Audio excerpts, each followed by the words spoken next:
Welcome everybody. Today we come to you from downtown Needles, California. Now, Needles is not our destination. We're actually going to be heading about 8 miles west of Needles to a place that factors into something that you did in your life, and it factors into World War II. And for those who don't know, this is Rock Doctor Dad. He's the original Rock Doctor. He's the one that instilled all of my passion for the outdoors in me, and he is a 97-year-old World War II veteran. And the reason why we're starting here in Needles, California today is we're right along Route 66. Now, you remember Route 66, don't you? Oh, yes, very much so. Did it factor a big part in getting across the country when you were growing up? Right. It was pretty much the only way to get across the country when you were growing up, wasn't it? As far as I know, yes. Yes. So we're actually here. We're gonna show you a little piece of Route 66 on our way out to the place where we're heading today, and that place is Camp Ibis. And Camp Ibis is one of Patton's long-lost training camps, and it's located just outside of Needles, California. Right. Now, you were not under Patton when you were in World War II, correct? No. No, you were actually, the reason why Needles factors into you is right behind us is the old train station that took people, and it was the bus station. Yes. That took people who had joined the Navy, like my father here, and you went out to U.S. Naval Training Station, San Diego. Right. And I'm going to throw a picture of that in the video. We actually took my dad out to the U.S. Naval Training Station in San Diego a few years ago, and it's now his training station. Remember, it was like a shop area, or a shopping area. Yeah, the barracks. The barracks were converted into stores and things. But I do have a picture of you in front of Barracks 14, which. Yeah, and I also have a picture of you walking up and down where I used to walk up and down. Yes, doing the marching, huh? Yes, during the marching. Yep, so I will throw a couple of those pictures in there of U.S. Naval Training Station. But today, we're going to drive through Needles, California. We're going to head about 8 miles out of Needles to a place called Camp Ibis. And Camp Ibis was a desert training station, or a desert training center for Patton. Now, Patton had 12 of these training stations located in the desert area to get his troops ready for combat in Africa during World War II. And I cannot think of a better place to train people for fighting in Africa than coming to the Mojave Desert in the summer and training in tanks. So it would have been a hot endeavor. Patton's main, I guess his center of operation was a place called Camp Young, and that was the headquarters for his 3rd Armored Division. And Camp Ibis, which got started in 1942 and went through 1944, was where the 4th Armored Division was trained, the 9th Armored Division was trained, and the 11th Armored Division was trained. So within a period of 2 years, to 1942 to 1944, all 3 of those divisions went through Camp Ibis right over here in preparation for combat in Africa. So while you were out in the Pacific, Patton was busy sending these people to Africa to fight basically just opposite of where you were located. That's right. I do remember that. Now, you got involved in World War II in 1944. Right. And and you were basically sent from U.S. Naval Training Station San Diego to Peleliu. Right. And then off to the invasion force of Japan. So you were essentially off the coast of Japan when Japan surrendered Right. and they dropped the bombs, and you actually witnessed the signing of the peace treaty from on board your ship, looking over to where they signed the peace treaty. Right. So, all right. So we are today we're going to basically just drive down Route 66. We're going to go about 8 miles out of town to a place called Camp Ibis, and then we're going to take a look at what's left of Camp Ibis. Are you ready for that? Yes, let's do that. All right. Well, let's head. Oh, by the way, Yeah. there is a. So what's left? There's not much left of the camp out there. Yes. Okay, so I realize we're going that. to take a look at what's left of the camp, and then there's also a runway out there.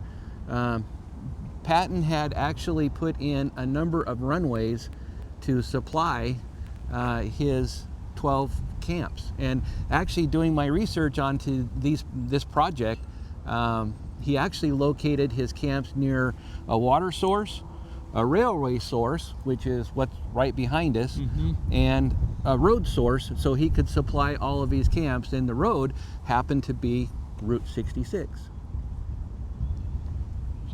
That sounds like a winner.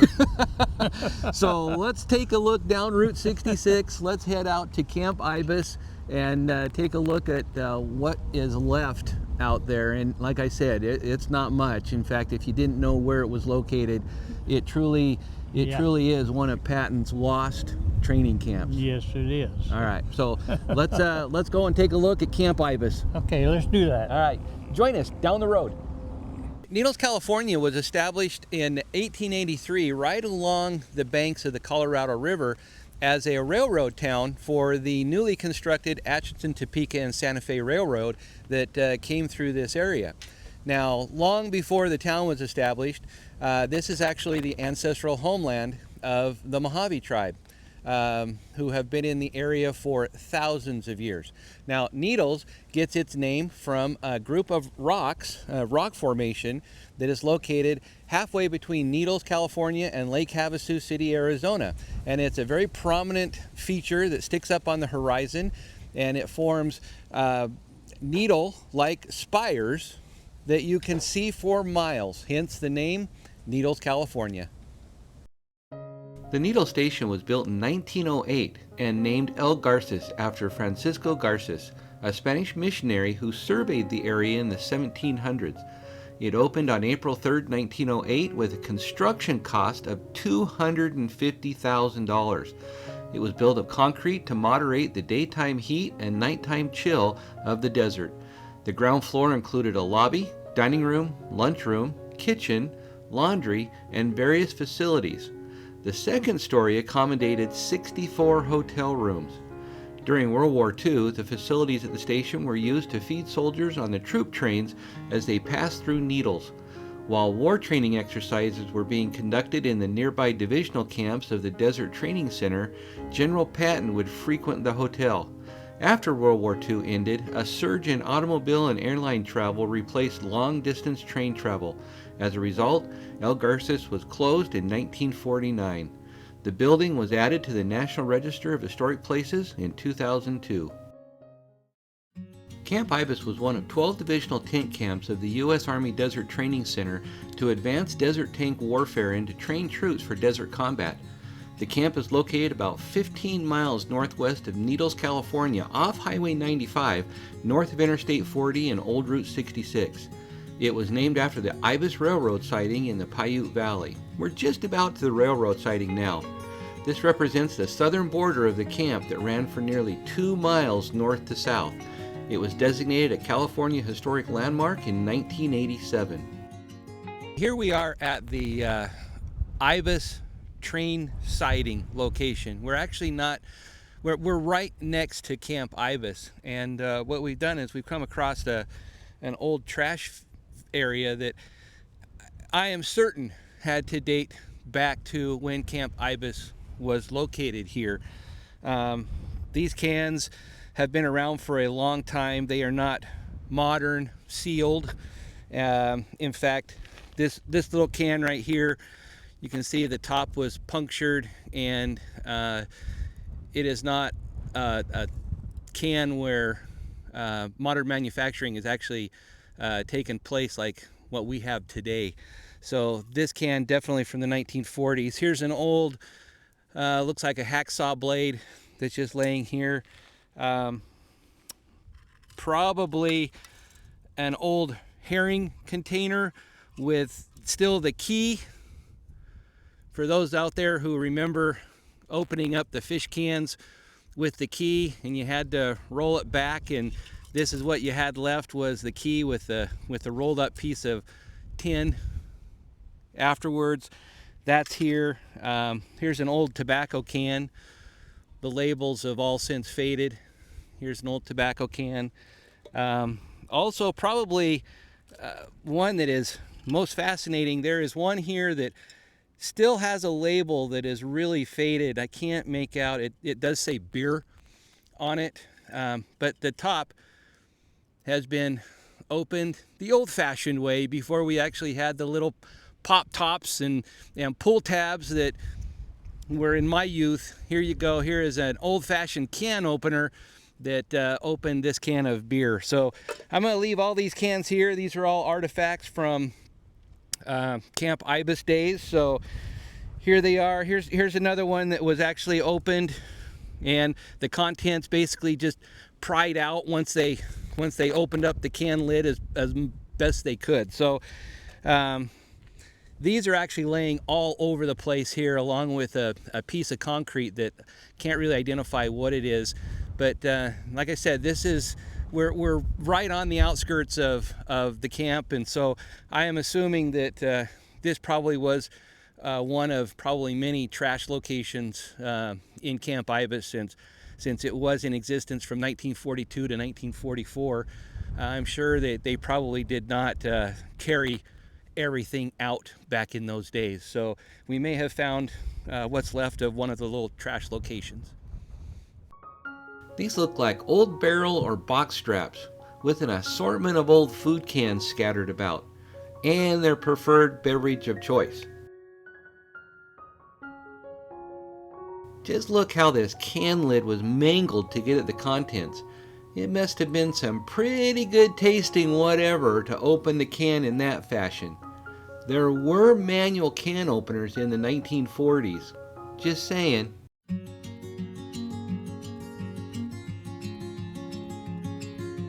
Camp Ibis was constructed between November 1942 and March 1943 to help support troops training to fight in North Africa during World War II.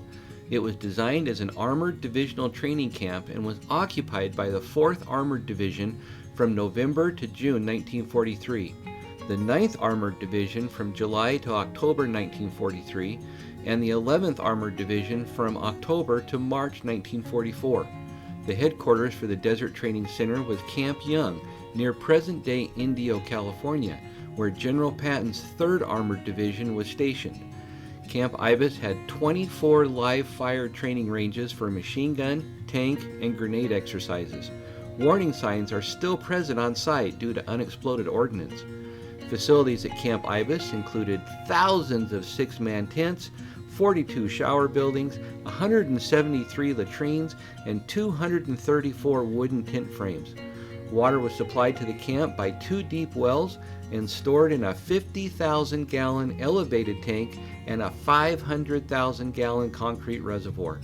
In October 1943, the Desert Training Center was redesignated as the California-Arizona Maneuver Area.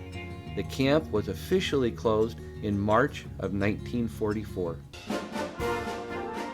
This was the headquarters area for Camp Ibis, shown as the large circle on the map. Rock-lined roads and tent areas are everywhere. I've included a couple of before and after images from this location. Focus on the mountains on the horizon for reference.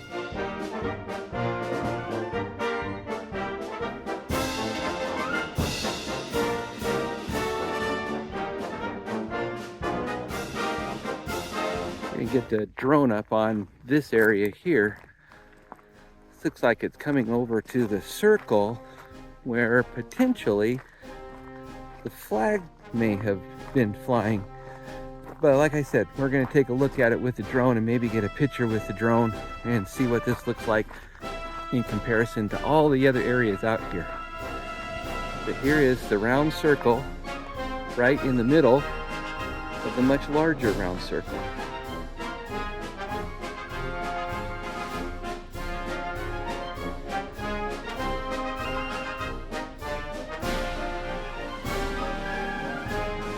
Assuming there probably would have been a flagpole right in the center here.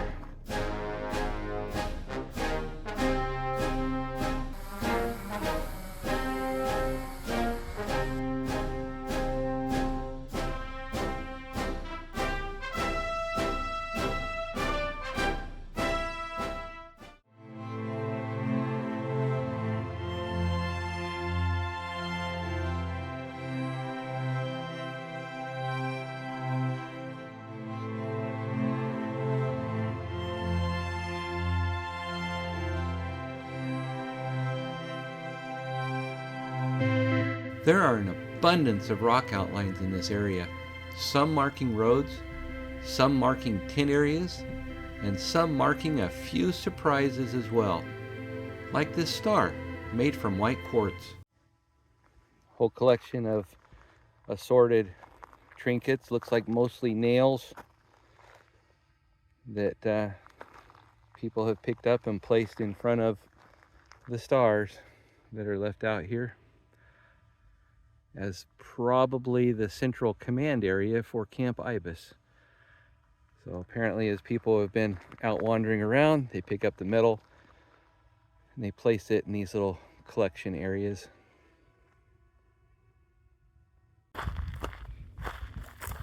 There are a few more large white stars in this area. I am not certain, but these were probably placed here after the camp closed in 1944.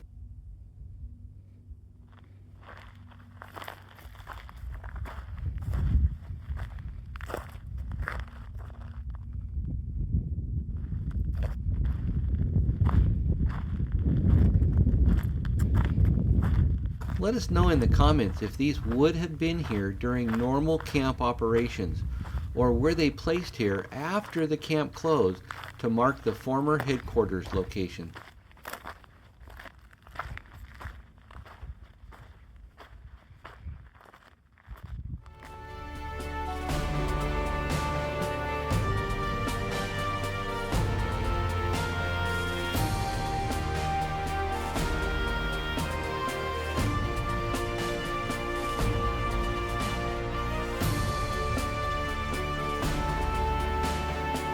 Besides the roads, there is only one large, prominent, and very important structure left on site. It's very difficult to see from a distance, so let's get the drone up in the air and get a glimpse of what would have been the lifeblood of Camp Ibis, the 500,000 gallon water reservoir.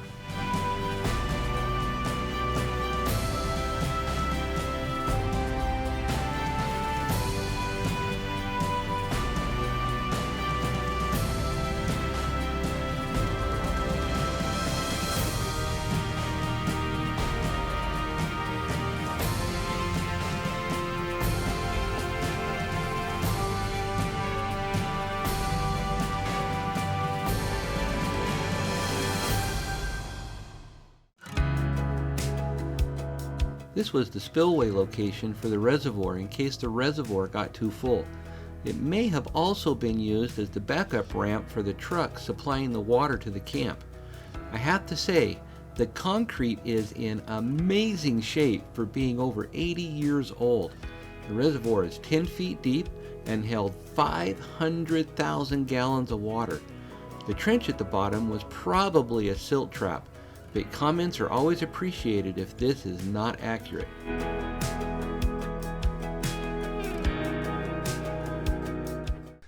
There's not much left of Camp Ibis, as you can see, with the exception of maybe a few rock-lined roads, maybe the circle where the flagpole was located at one point, and this structure, which is the waterworks or the water reservoir for Camp Ibis.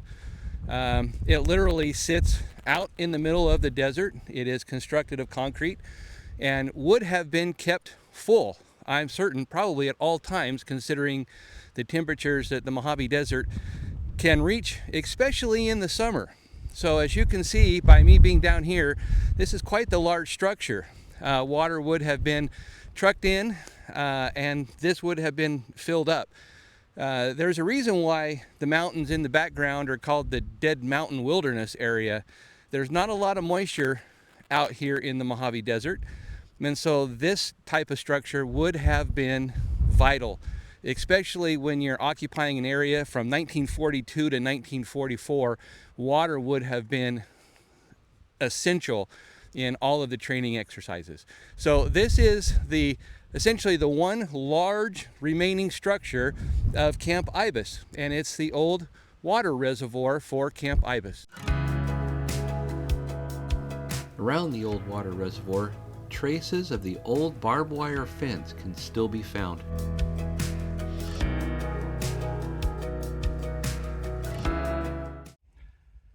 Here's a strange thing we came across in the desert. In this area where there is a lot of different designs of rocks that are piled everywhere, off in the corner of one of the designs is this empty bucket. And I'm not sure why it's here. If anybody knows why this would be planted in the ground next to all these patterned rocks, I'm not sure if it was used for a light or if it was part of a flagpole, if it was some sort of storage container. I don't know. If anybody has some sort of idea as to what this potentially could have been used for, drop it in the comments below. I'd love to know about it. I can't figure out. There's nothing in it. It's sandy, but it's been in the ground for a long time, since the 1940s. So let us know. I mean, if you know, boy, put it in the comments. I think everybody would really enjoy knowing what that would have been used for. More remains of structures of some sort, or would have been pathways. Piles of rock anyway out here. Oh, there's all sorts of pathways over here. We'll go over here and take a look.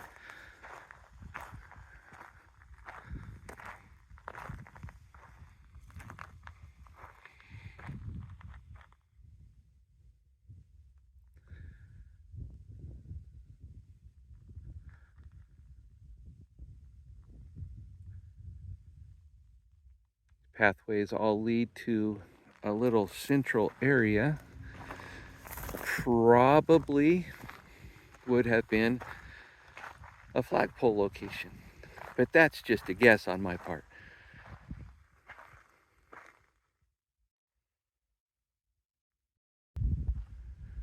There's 3 more circle areas leading into the circle area that looks like a flagpole. Once again, if anybody knows what this would have been back in the day, please drop it in the comments. This was, obviously, they spent a little bit of time making this area, so it was for a reason. So let us know what this would have been used for during the time when Camp Ibis was occupied and being used as a training facility for Patton. A nice looking path. And over there, you can see another path.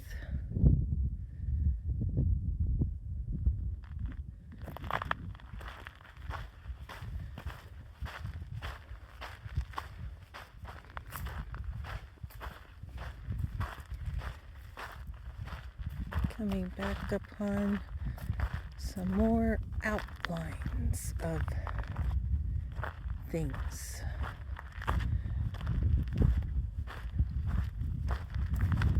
So here's one of those paths that came in.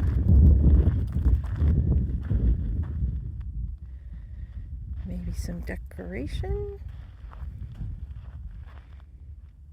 And then you can see the outline, the edge,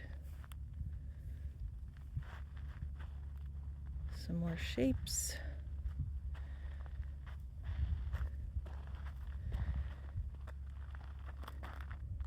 wonder if these are original or if these are newer. Some bullet casings. All of these rock-lined pathways and roadways are difficult to see from the ground. Let's get the drone up to give us an aerial perspective of this area. It really is amazing to see from the air.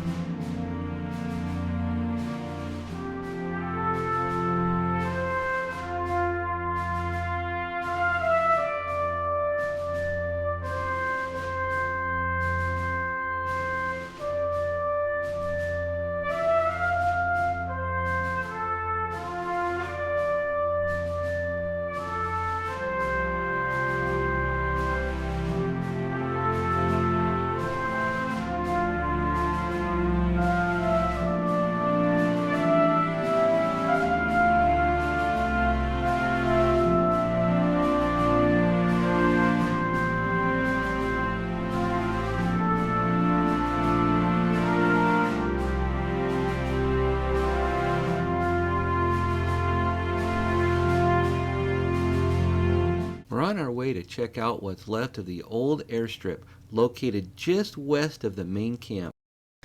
I know it's hard to tell, but literally right behind me, running for 4,500 feet, and you can see on the screen grab that I'll put on the video, that we are standing right in the middle of the Camp Ibis airstrip.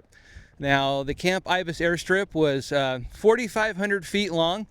It was made out of steel landing mats, and Patton established 5 of these landing strips to supply his camps in the area. Now remember, there were 12 camps scattered in Arizona and California, so 5 of these airstrips supplied the camps and also acted as landing strips for observation aircraft so they could watch the desert training that was taking place. And if you just pan the camera a little bit, Camp Ibis is literally off on my left over here, right up next to the Dead Mountain Wilderness. So they would land on the landing strip here, and then they could observe the desert exercises that were taking place right up next to the Dead Mountain Wilderness area. We'd like to thank everybody for joining us today on our little walk back through history here out at Camp Ibis. Now, remember, Camp Ibis, 1942 to 1944. You know, when you came by here in 1944, Patton was training his 11th Division, and you just blew by on Route 66 and you wound up over in San Diego. Absolutely. So, yeah. So you didn't even know this place existed out here, I'm sure. No, not until about a year ago. And you were probably a little worried what was going to be happening to you when you hit San Diego. Yes, I was. So here we are, Camp Ibis. As you can see, there's really not an awful lot left here. You saw the water tank, the rock line roads, and there's not much else left except for maybe a little bit of trash here and there. But and we also saw the airport, the one runway that is 4,500 feet long. So let us know in the comments what you enjoyed most about discovering Patton's lost training centers. This is Camp Ibis, and hopefully we're going to get to the other 11. There's 11 of them around Arizona and California that we would like to visit, and some have a little bit more to offer than this one, but this one is one of the largest ones that's left. So hope you enjoyed it, and as always, don't take a trip. Can I ask you a question first? Absolutely. Why did Patton select this place to train? It is hot here, and he was trying to get his troops ready for the desert conditions in Africa. So he figured if the troops could actually withstand the Mojave Desert and the Sonoran Desert and make them hardy here, then they would be okay over in Africa. And as it turned out, I guess he was correct. Yes, he was. Because I think he did quite well for himself over in Africa. Yes, he took care of Rommel. Yeah, he took care of, I think he took care of business over there. And, Yes, he did. And I think you guys out in the Pacific took care of business out in the Pacific. Yes, we did. So, and if I remember right, help me here, if I remember right, we wound up coming out on the top of this, didn't we? Yes, we did. Yes, we did. So I think it was... We're not speaking Japanese, are we? We are not. So, so we did wind up doing pretty good. So apparently all this training out here in the desert worked out pretty well for Patton and all of our troops that wound up becoming hardy enough to survive in Africa. That's true. So, all right. Yes. Well, as always, don't take a trip. Let the trip take you. We'll be seeing you on down the road.